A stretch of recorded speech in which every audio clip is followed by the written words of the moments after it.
പ്രിയമുള്ള സഹോദരന്മാരെ, സഹോദരിമാർ, ഏവർക്കും ദൈവാനുഗ്രഹം എപ്പോഴും ഉണ്ടായിരിക്കട്ടെ. ബിസ്മില്ലാഹിർ റഹ്മാനിർ റഹീം. വഖാതിലൂഹും ഹത്താ ലാ തകൂന ഫിത്നത്തും. കുഴപ്പമില്ലാതാവുകയും മതം മുഴുവൻ അള്ളാഹുവിന് വേണ്ടിയാവുകയും ചെയ്യുന്നതുവരെ നിങ്ങൾ അവരോട് യുദ്ധം ചെയ്യുക. ഇനി അവർ വിരമിക്കുന്ന പക്ഷം അവർ പ്രവർത്തിക്കുന്നതെല്ലാം അള്ളാഹു കണ്ടറിയുന്നതാണ്. ഇത് വിശദീകരണം വായിച്ചു നോക്കുക.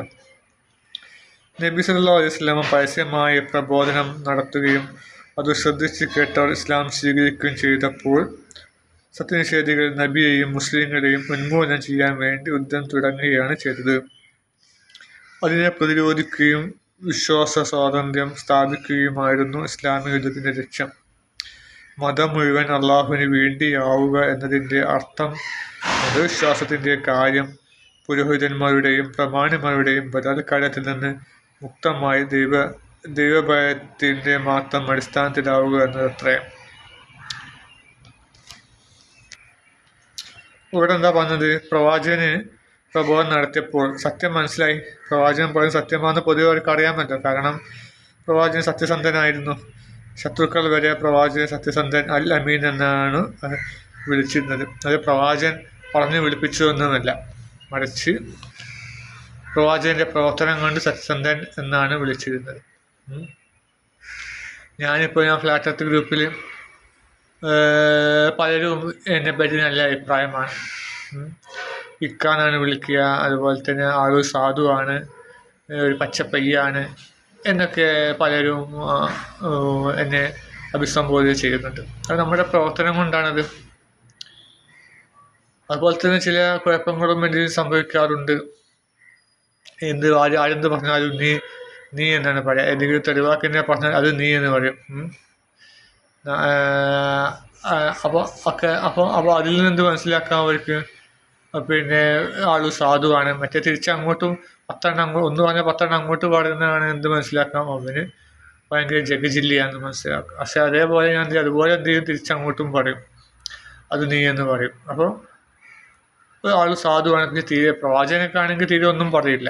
ആരെന്ത് പറഞ്ഞാലും പുഞ്ചിരിച്ച് പോവുകയാണ് ചെയ്യുക, അല്ലേ? നമുക്കറിയാമല്ലോ, പ്രവാചകന്റെ ശരീരത്തിൽ ചപ്പുചവറുകൾ ഒരു ജൂത സ്ത്രീ ഇട്ടപ്പോൾ പ്രവാചകൻ എന്ത് ചെയ്തു? കൂട്ടിയൊക്കെ തട്ടി പുഞ്ചിരിച്ചു കൊണ്ടുപോകും. അപ്പം അത് ആ സമീപനം ഉള്ളവൻ സ്വീകരിക്കുന്നില്ല. കാരണം നമ്മൾ കാലം കഴിയുന്നതോടെ നമുക്ക് അത് കുറച്ച് വിശ്വാസരാഹിത്യവും ഒക്കെ നമ്മളുണ്ടാവും. അപ്പോൾ ആ ക്ഷമയും ഒക്കെ നഷ്ടപ്പെടും. പിന്നെ പ്രവാചകനെ പോലെ നമുക്കാവാൻ കഴിയില്ലല്ലോ. പ്രവാചകൻ ഏറ്റവും ഉന്നതനായ സൃഷ്ടിയാണല്ലോ. അള്ളാഹുവിൻ്റെ അടിമകളിൽ വെച്ച് നമുക്ക് പ്രവാചകനെ പോലെ ആവാൻ കഴിയില്ല. പിന്നെ ഇപ്പോഴത്തെ കെട്ട കാലമാണല്ലോ അത്. അപ്പോൾ പ്രവാചകൻ്റെ കാലത്തുള്ള അത് നിറവേറ്റിയാൽ വിജയിക്കുമോ എന്ന് അറിയില്ല. വിജയിക്കില്ല എന്ന് പറയാൻ പറ്റില്ല. പ്രവാചകൻ ഉത്തമ മാതൃകയാണ്. അപ്പോൾ ഈയുള്ളവ എന്ത് ചെയ്യും? അതുപോലെ തിരിച്ചങ്ങോട്ട് പറയും. അത് തെറ്റൊന്നുമില്ല. തത്തുല്യമായ പ്രതികാരം ചെയ്യാമെന്ന് ഖുർആന് പറഞ്ഞിട്ടുണ്ട്. അതേ രൂപത്തിൽ അത് കൂടാൻ പാടില്ല. അതേ രൂപത്തിൽ ഇങ്ങോട്ട് ആയി ആക്രമിച്ചാൽ അതേ രൂപത്തിൽ നമുക്ക് പിന്നെ പ്രതിരോധിക്കാനുള്ള അവകാശം ഇസ്ലാം നൽകിയിട്ടുണ്ട്. പക്ഷെ ക്ഷമിക്കുന്നതാണ് ഏറ്റവും ഉത്തമം. പക്ഷെ എല്ലാവർക്കും ക്ഷമിക്കാൻ കഴിഞ്ഞോളന്നില്ല. ഈയുള്ളവ എന്ത് ചെയ്യും? ആദ്യം തെളിവ് പറഞ്ഞാൽ അതേ രൂപത്തിൽ അങ്ങോട്ടേക്കും പറയും. കൂടുതലായിട്ടൊന്നും പറയില്ല, അതേ വാക്ക് തന്നെ തിരിച്ചങ്ങോട്ടും പറയാറുണ്ട്. കാരണം അങ്ങനെ പറഞ്ഞു കഴിഞ്ഞാൽ പിന്നെ ആരും പിന്നെ എന്നോടൊന്നും കൂടുതൽ പറയാറില്ല. കാരണം എന്ത് പറഞ്ഞാലും തിരിച്ചങ്ങോട്ട് പറയും. മണ്ടൻ, ഈ മണ്ടനെ കൊണ്ട് തോറ്റു എന്ന് പറഞ്ഞാൽ ഞാൻ തിരിച്ചു പറയും മണ്ടൻ നീ എന്ന് പറയും. അപ്പം പിന്നെ അവരെന്തെങ്കിലുമൊന്നും വിളിക്കില്ല. കഴുത, അടുത്ത വാക്ക് അവർ ഞാനൊരു കഴുതയാണെന്ന് വിളിക്കാനായിരിക്കും ഉദ്ദേശിക്കുക. പക്ഷെ അവർ വിളിക്കില്ല. കാരണം അത് വിളിച്ചു കഴിഞ്ഞാൽ തിരിച്ചങ്ങോട്ടും കഴുത നീ എന്ന് ഞാൻ പറയും. അപ്പം പിന്നെ അത് കേൾക്കേണ്ടി വരും. അല്ലെങ്കിൽ എൻ്റെ അച്ഛൻ ഒരു പൊട്ടനാണെന്ന് നിന്നെ വിളിച്ചാൽ ഞാൻ തിരിച്ച് നിൻ്റെ അച്ഛനും പൊട്ടനാണെന്ന് പറയും. അപ്പോൾ സ്വന്തം അച്ഛനെ തെറി കേൾക്കേണ്ടി വരും. അതുകൊണ്ട് അവർ പിന്നെ മുണ്ടില്ല. അപ്പം അങ്ങനെ ഒരു സമീപനമാണ് ഞാൻ സ്വീകരിക്കുന്നത്, തന്ത്രം. പറഞ്ഞു വരുന്നത് നമ്മൾ പ്രവാചകന് പിന്നെ ഈ പ്രവാചകൻ സത്യമാണ്, പ്രവാചകൻ സത്യസന്ധനാണെന്ന് ഇവർക്ക് അറിയാം. എന്നിട്ടും ഇവരെന്ന് നിഷേധിച്ചു. അത് മാത്രമല്ല, മുസ്ലിങ്ങൾ ഉന്മൂലനം ചെയ്യാൻ വേണ്ടിയാണ് ശ്രമിച്ചത്. കാരണം എന്താണ്? ഇത് എവിടെ നോക്കിയാലും, ഏത് നാട്ടിലാണെങ്കിലും, ഏത് പ്രദേശത്താണെങ്കിലും, ഏത് രാജ്യത്താണെങ്കിലും ഒരു സത്യം പറഞ്ഞതിനെ തകർക്കുക എന്നുള്ളത് ആ നാട്ടിലെ വരേണ്യവർഗത്തിൻ്റെ ലക്ഷ്യമായിരിക്കും. വെച്ചാൽ ആ നാട്ടിലെ ഉന്നത ജാതകന്മാർ അല്ലെങ്കിൽ പണക്കാരാണ് എപ്പോഴും സത്യം പറയുമ്പോൾ ഒരു കൂട്ടം ജനങ്ങൾ സത്യം പിന്നെ സത്യത്തിൻ്റെ തിരുനാവുമായിട്ട് രംഗത്ത് വരുമ്പോൾ തച്ച് എടുക്കാൻ ആദ്യമായിട്ട് വരിക ആ നാട്ടിലെ പണക്കാർ, മേധാവികൾ, വരേണ്യവർഗം ആയിരിക്കും. കാരണം അവർ സുഖലോലുപരായിരിക്കും. അത് നമ്മൾ ചരിത്രം പരിശോധിച്ചാൽ അറിയാം. ബ്രിട്ടീഷുകാർ ഇവിടെ വന്നപ്പോൾ ബ്രിട്ടീഷുകാരന് ഓശാന വാഴുന്നത് ആരൊക്കെയായിരുന്നു? സമൂഹത്തിൽ സാമ്പത്തികമായി ഉന്നതിയിൽ നിൽക്കുന്ന ആൾക്കാരായിരുന്നു. അത് മുസ്ലിങ്ങളിൽപ്പെട്ടവരും ഉണ്ടായിരുന്നു, ക്രിസ്ത്യാനികളിലും ഹൈന്ദവരിലും ഒക്കെ ഉണ്ടായിരുന്നു. അതിനുള്ള വരേണ്യവർഗം, ബ്രാഹ്മണന്മാരും നായന്മാരൊക്കെ ബ്രിട്ടീഷുകാർക്ക് അനുകൂലിച്ചുകൊണ്ട് ഇവിടെയുള്ള ഒറ്റുകൊടുത്തിട്ടുണ്ട്. അതുപോലെ തന്നെ ചില വലിയ ധനാഢ്യന്മാർക്കും ബ്രിട്ടീഷുകാർ ഒരുപാട് സഹായം നൽകിയിട്ടുണ്ട്. അപ്പോൾ അതിൻ്റെ അടിസ്ഥാനത്തിൽ അവരും ബ്രിട്ടീഷുകാർക്ക് വേണ്ടി ഒറ്റുകൊടുത്തിട്ടുണ്ട്. അപ്പോൾ അനുഭവിച്ചതൊക്കെ കഷ്ടപ്പാടും ദുരിതങ്ങളും ബ്രിട്ടീഷുകാരുടെ പീഡനങ്ങളൊക്കെ അനുഭവിച്ചതും താഴ്ന്ന ആൾക്കാർ, താഴ്ന്ന ജാതിയിൽപ്പെട്ടവരും അതുപോലെ സമൂഹത്തിൽ ദരിദ്രരായ ആൾക്കാർക്കാണ് പല പീഡനങ്ങളും വാഗൺ ട്രാജഡിയൊക്കെ ഏറ്റുവാങ്ങേണ്ടി വന്നത് പാവങ്ങളായ ആൾക്കാർക്കാണ്. അപ്പോൾ പണക്കാരൊന്നും അനുഭവിക്കുന്നില്ല. ഇപ്പം നമ്മൾ രാഷ്ട്രീയക്കാർ സ്ഥിതി നമുക്കറിയാമല്ലോ. രാഷ്ട്രീയക്കാരുടെ മക്കളൊക്കെ ലണ്ടനിലും അവിടെ സുഖലോലുപരായിട്ട് കഴിയും. നമ്മളെ മക്കളാണ് ഇവിടെ പിന്നെ കൊല്ലാനും കുത്താനും റോഡിൽ വെയിൽ കൊണ്ട് സമരം ചെയ്യാനൊക്കെ നമ്മളെ മക്കൾ, പാവങ്ങളുടെ മക്കൾ, അവരുടെ മക്കൾ ലണ്ടനിലും അവിടെയും ഇവിടെയൊക്കെ നല്ല ജോലിയും കാര്യങ്ങളും ഒക്കെ ആയിട്ട് കഴിയുക. അവരും വലിയ രമ്യഹർമ്മങ്ങളിൽ കഴിയാൻ വെച്ചാൽ പണക്കാരാണ് അധികം ഇതിൽ പാല് വെക്കുക. കാരണം അവരുടെ സുഖലോലുപ നഷ്ടപ്പെട്ടു പോകും. പിന്നെ അവർക്ക് തന്നെ അറിയാം ഞങ്ങൾ ഉണ്ടാക്കിയതൊക്കെ വളഞ്ഞ വഴിയിലൂടെ എന്ന് അവർക്കറിയാം. അപ്പം ആ ചൂണ്ടുവിരൽ നമ്മളെ നേർക്ക് തിരിയാതിരിക്കാൻ വേണ്ടി, അവരുടെ നേർക്ക് തിരിയാതിരിക്കാൻ വേണ്ടി ഒരു മുളയിലെ നുള്ളിക്കളയും. മനസ്സിലെ ഒരു മുള്ള്, ഒരു ഇല്ലിമുള്ള് പിന്നെ നമ്മൾ കുഴിച്ചിട്ടു. അതിൻ്റെ കൊമ്പ് നമ്മൾ ജനലിലേക്ക് വരുന്നുണ്ടെങ്കിൽ നമ്മളെന്തെങ്കിലും വെട്ടിക്കളയും. അതുപോലെ തന്നെ ഇവർ വളഞ്ഞ വഴിയിലൂടെയാണ് പലരും സമ്പാദിച്ചത്. അപ്പോൾ പിന്നെ സ്വത്തുക്കൾ, പണ്ടത്തെ സ്ഥലങ്ങളൊക്കെ പണ്ട് പിന്നെ യഥാർത്ഥ പട്ടയമൊന്നുമില്ലാതെയും ഒക്കെ ആധാരമില്ലാതെ കൈവശപ്പെടുത്തുന്നതാണല്ലോ. അപ്പോൾ സർക്കാർ നിയമം കൊണ്ടുവരികയാണ്, അങ്ങനെയുള്ള സ്വത്തുക്കളൊക്കെ പിടിച്ചെടുക്കുന്ന നിയമം കൊണ്ടുവരികയാണ്. ആദ്യം നിയമത്തിനെതിരെ ശബ്ദിക്കുക ആരാന്ന് വെച്ചാൽ ഇങ്ങനെ വളഞ്ഞ വഴിക്ക് സ്ഥലങ്ങൾ കയ്യേറിയവരായിരിക്കും. കാരണം തങ്ങളുടെ സ്ഥലം പോകുന്നവർക്കറിയാം. പക്ഷേ നേരാ വഴിക്ക് അധ്വാനിച്ച് പണം കൊടുത്ത് യഥാർത്ഥത്തിൽ ആധാരമൊക്കെ എഴുതി ശരിയായ രീതിയിൽ സ്ഥലം വാങ്ങിയവന് നല്ലതായിരിക്കും. കാരണം നല്ല തന്നെയാണല്ലോ, അങ്ങനെയുള്ള സ്വത്തുക്കൾ പിടിച്ചെടുക്കണമല്ലോ അല്ലേ. അങ്ങനെ എന്ത് കാര്യങ്ങളാണെങ്കിലും ഇപ്പോൾ ഒരു യഥാവിധി കണക്കും കാര്യങ്ങളൊക്കെ എഴുതി കച്ചവടം ചെയ്യുന്ന ഒരു വ്യക്തി, വേറെ വ്യക്തി കള്ളക്കണക്കുകളും ടാക്സും ഒക്കെ വെട്ടിച്ചുകൊണ്ട് കച്ചവടം ചെയ്യണം. അപ്പം സർക്കാർ ബില്ല് പാസ്സാക്കുക, ടാക്സ് വെട്ടിച്ച് കച്ചവടം ചെയ്യുന്നവരെ സ്ഥാപനങ്ങൾ പിടിച്ചടക്കുന്നത് നിയമം കൊണ്ടുവരാൻ പോകുന്നേ ഉള്ളൂ. അപ്പം ആദ്യമായിട്ട് ശബ്ദിക്കുക ആരാണ്? അതിനെതിരെ ശബ്ദിക്കുക ആരാണ്? ഈ നികുതി വെട്ടിപ്പ് നടത്തുന്ന ഈ കച്ചവടക്കാരായിരിക്കും അതിനെതിരെ ആദ്യമായി ശബ്ദിക്കണം. അവർക്കറിയാം ഞങ്ങൾ ഉണ്ടാക്കിയതെല്ലാം വളഞ്ഞ വഴിയിലൂടെയാണ്, അപ്പോൾ നമുക്കെതിരെ തിരിയും. ഈ മുൾമന നമുക്കെതിരെ തിരിയുന്നത്, അത് ഇപ്പോൾ തന്നെ നുള്ളിക്കളയണം. അപ്പോൾ അതുപോലെ തന്നെയാണ് പ്രവാചകന് ആദ്യമായിട്ട് ഇവിടെ സത്യം പറഞ്ഞപ്പോൾ, അള്ളാഹുവിനെ മാത്രം ആരാധിക്കാവൂ എന്ന് പറഞ്ഞപ്പോൾ ഇവരെന്ത് ചെയ്തു? സത്യം ശരികൾക്ക് സംഭവം മനസ്സിലായി. ഇവർ ഞാൻ പറഞ്ഞല്ലോ, ഒരു ഈറാന്ന വ്യക്തി പിന്നെ ഇവിടെ പോയിട്ട് ആ അസുഖം പിന്നെ സിറിയയിലേക്ക് പോയി കച്ചവടം ചെയ്യാൻ വേണ്ടിയപ്പോൾ അവിടെ അസുഖം വന്നു. അങ്ങനെ അവിടുന്ന് വിഗ്രഹത്തെ കൊണ്ട് അവിടെ ഒരു വിഗ്രഹത്തെ പ്രാർത്ഥിച്ചു. അങ്ങനെ എന്ത് ചെയ്തു? അസുഖം മാറിയപ്പോൾ അയാൾ തിരിച്ച് ആ വിഗ്രഹമായിട്ട് ഇവിടെ വരികയും കാബേജ് സ്ഥാപിക്കുകയും ചെയ്തു. അപ്പോൾ അയാൾക്ക് ചെറിയ നേട്ടം കിട്ടി. അതിന് മുമ്പും അയാൾ ചെറിയ തെറ്റുകാരനായിരിക്കും, അതുകൊണ്ടാണ് അങ്ങനെയൊക്കെ സംഭവിച്ചത്. അല്ലാതെ യഥാർത്ഥ സത്യവിശ്വാസികളുടെ അങ്ങനത്തെ കാര്യങ്ങളുള്ള അകറ്റിക്കളയും. അയാൾ സത്യസന്ധനായിട്ട് ജീവിച്ചു കഴിഞ്ഞാൽ അങ്ങനത്തെ കൂട്ടുകെട്ടുകളിൽ തൊട്ട് അള്ളാഹു കാത്ത് രക്ഷിക്കും. അയാൾ യഥാർത്ഥ സത്യസന്ധനായി കൊണ്ട് ജീവിക്കുകയാണ് കൂട്ടുക. അങ്ങനെ ഇരിക്കുമ്പോൾ ഒരു കൂട്ടർ ഇവനൊരു വിനോദയാത്രക്കോ അല്ലെങ്കിൽ മറ്റെന്തെങ്കിലും കാര്യത്തിനോ വിളിച്ചു.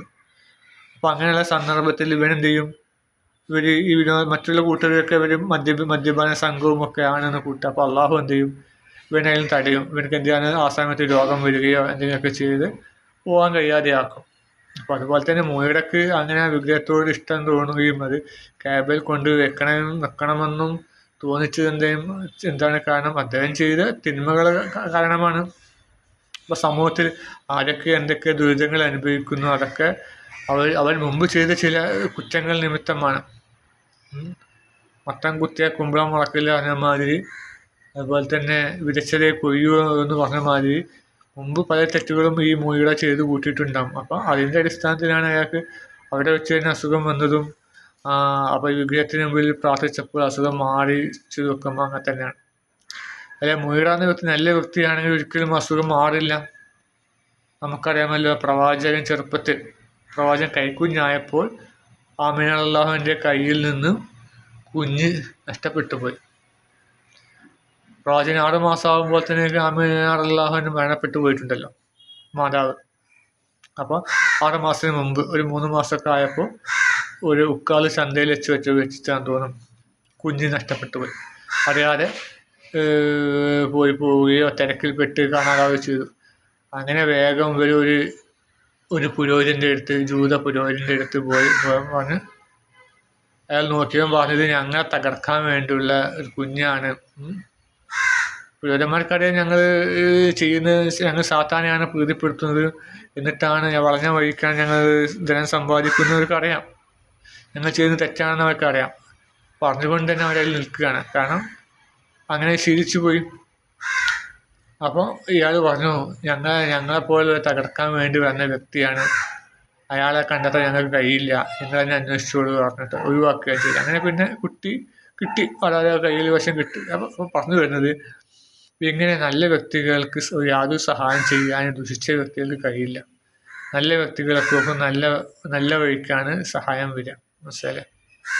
അപ്പം നമ്മളൊരു ഒരു ലോക്കൽ വാഹനം, ഒരു തല്ലിപ്പൊളി വാഹനം, നമുക്ക് പ്രയാസമുണ്ടാക്കുന്ന ഒരു വാഹനം നമ്മുടെ പേടിയിലിടാൻ വേണ്ടി ഒരു ഷോറൂമുകാരൻ ശ്രമിച്ചാലും എത്ര ശ്രമിച്ചാലും സത്യവിശ്വാസിയുടെ പേടിയിലേക്ക് അത് വീഴില്ല. അതെങ്ങനെ തട്ടിത്തടഞ്ഞ് പോവുകയും യാതൊരു പരസ്യവുമില്ലാതെ ഒരു വാഹനത്തിലേക്ക് എത്തിപ്പെടുകയും ചെയ്യും. അപ്പോൾ ഞാനൊരു വാഹനം വാങ്ങി, നാനോ കാർ വാങ്ങി. അപ്പോൾ അവിടെ അദ്ദേഹം വേറൊരു കാറ് ആണ് എനിക്ക് നൽകാൻ ഉദ്ദേശിച്ചത്. അങ്ങനെ ഞാൻ എന്ത് ചെയ്തു, അത് വാങ്ങാതെ ഈ വാഹനം തന്നെ വാങ്ങി.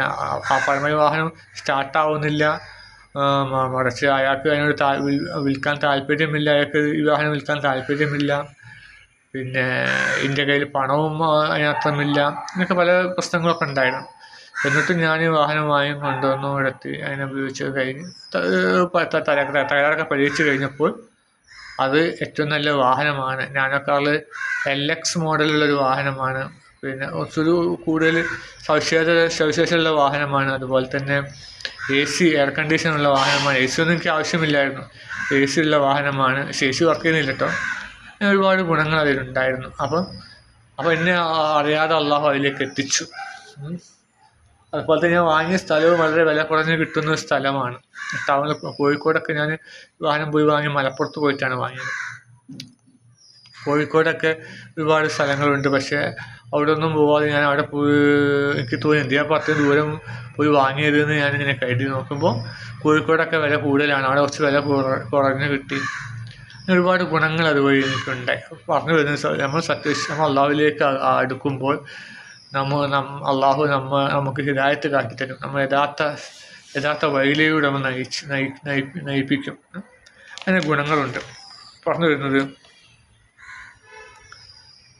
പിന്നെ കുഴപ്പമില്ലാതെ ഒരു മതം മുഴുവൻ അള്ളാഹുവിന് വേണ്ടിയാവുകയും ചെയ്യുന്നവരെ നിങ്ങൾ അവരുടെ യുദ്ധം ചെയ്യുക.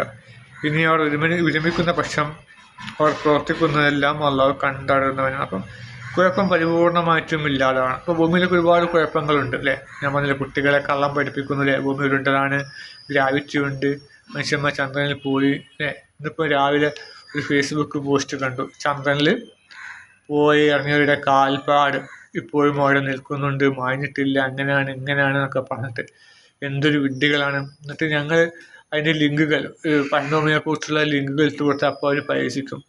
ഇപ്പോഴും പരപ്പന്മാരുണ്ട്, ഭൂമി പഠനതാന്ന് വിശ്വസിക്കുന്ന പരപ്പന്മാർ ഇപ്പോഴും ഉണ്ട് എന്നൊക്കെ പറഞ്ഞ് പരിഹസിക്കും. അപ്പോൾ എനിക്ക് തോന്നുന്നത് എന്തുമാത്രം വിഡ്ഢികളാണ് ഇതൊക്കെ പറഞ്ഞു കൊടുത്തിട്ടും ഉരുണ്ടവുമിൽ തന്നെ വിശ്വസിക്കുക. ഞാനൊക്കെ 2017 വരെ ഉരുണ്ടവുമിൽ വിശ്വസിച്ച് വെച്ചാൽ പഠനത്തെ പറ്റി എനിക്ക് യാതൊരു ഇതുമില്ലായിരുന്നു. ഖുറാനിൽ പറഞ്ഞിട്ടുണ്ട് അല്ലാതെ മറ്റെവിടെയും എനിക്ക് തെളിവുകളൊന്നും കിട്ടിയിട്ടില്ലായിരുന്നു. അങ്ങനെ ഇന്ദ്രട്ടൻ ലേഖനം വായിച്ചതോടുകൂടി എനിക്ക് ഖുറാൻ പറഞ്ഞതിൻ്റെ ആ മനോഹാരിത എനിക്ക് സത്യം മനസ്സിലാവുകയും ഞാൻ പരനോമിക്കാരനായി. രണ്ടോ മൂന്നോ ഖണ്ഡിക വായിച്ചപ്പോഴത്തേക്ക് ഞാൻ പരനോമിക്കാരനായി. ഇതൊക്കെ പരിപൂർണമായി വായിച്ചിട്ട് നമ്മൾ നൂറുകണക്കിന് ലിങ്കുകളും കാര്യങ്ങളും ഇട്ട് കൊടുത്തിട്ട് ഇപ്പോഴും ഉരുണ്ടവുമിൽ വിശ്വസിക്കുകയും നാസയെ അനുകൂലിക്കുകയും ചെയ്യുന്നവരുടെ കാര്യം എത്ര പരിതാപകരമാണ്. വെറുതെ നാസയെ അനുകൂലിക്കുക, ISRനെ അനുകൂലിക്കുക, തെളിവുകളൊക്കെ ഇട്ട് കൊടുത്ത് ഒക്കെ പ്രൂവ്ഡാണ് വെച്ചാൽ തെളിവിച്ച് ചന്ദ്രയാത്ര തട്ടിപ്പല്ലേ ചോദിച്ചാൽ അത് പ്രൂവ്ഡാണ്, തെളിയിച്ചിട്ടുണ്ട്. തെളിയിക്കച്ചാൽ കുറേ CGI ചിത്രങ്ങളും ഡെവൻ ഐലൻഡിൽ പോയിട്ട് എടുത്ത ഫോട്ടോസ് ഷൂട്ടുകളൊക്കെയാണ് ചെയ്യുന്നത്. അതിന് തെളിവുകളൊക്കെ നമ്മൾ ഇട്ട് കൊടുത്തിട്ടുണ്ട്. ചില നടന്മാരാണ്, ഹോളിവുഡിൽ നടന്മാരാണ് അതിൽ അഭിനയിച്ചത്, സംവിധായകരാണ് ആസൂത്രണം ചെയ്ത ചിത്രങ്ങളും കാര്യങ്ങളും. ഇതൊന്നും അവർ കേൾക്കില്ല. അവർ പറയും അത് പ്രൂവ്ഡാണ്, അവർ നാസ അങ്ങോട്ട് തള്ളണമൊക്കെയാണ് വിശ്വസിക്കും. അതാണ്. അപ്പം ഇങ്ങനെയുള്ള കൂട്ടരാണ്. അപ്പോൾ കുഴപ്പമില്ല, ഇതൊക്കെ വലിയ കുഴപ്പങ്ങളാണ്. വെറുതെ കുട്ടികളെ കള്ളം പഠിപ്പിക്കുക. അതുപോലെ തന്നെ കോടിക്കണക്കിന് രൂപ ഫണ്ട് അടിച്ചു മാറ്റുകയാണ് നാസ. ചന്ദ്രനിൽ പോയി അവിടെ പോയി എന്നിട്ട് ഫണ്ട് തിരിമറി നടത്താം. അങ്ങോട്ടേക്ക് തിരിമറി. ഇപ്പം ജനങ്ങൾ നികുതി പണം കോടിക്കണക്കിന് രൂപ എന്ത് ചെയ്യും നാസയ്ക്ക് വേണ്ടി ചിലവഴിച്ചു.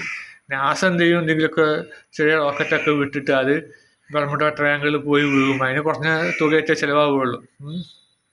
ഒരിപ്പോൾ $500 ചിലവാകും. എന്നിട്ട് ഒരു $5000 കണക്ക് എഴുതിയത് അതിലേക്ക് വരവ് ചേർക്കും. അപ്പോൾ ഇവർക്ക് അടിച്ചു മാറ്റാം, ഭരണാധിപന്മാർക്ക് ആ പണം അടിച്ചു മാറ്റാം. അപ്പോൾ അതാണ് തന്ത്രം. അപ്പോൾ ഇങ്ങനെ കുഴപ്പങ്ങൾ ഒരുപാട് ലോകത്ത് നടക്കുന്നുണ്ട്.